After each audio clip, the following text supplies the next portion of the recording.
জীবনে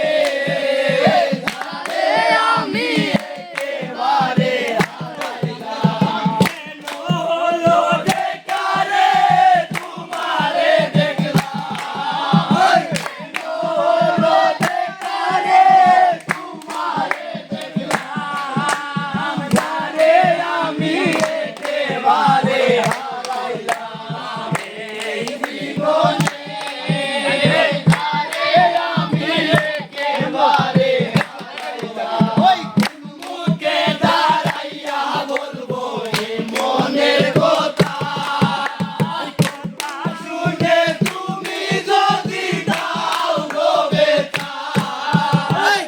মুখে দাঁড়াইয়া বলবো এই মনের কথা, কথা শুনে তুমি যদি দাও গো ব্যথা।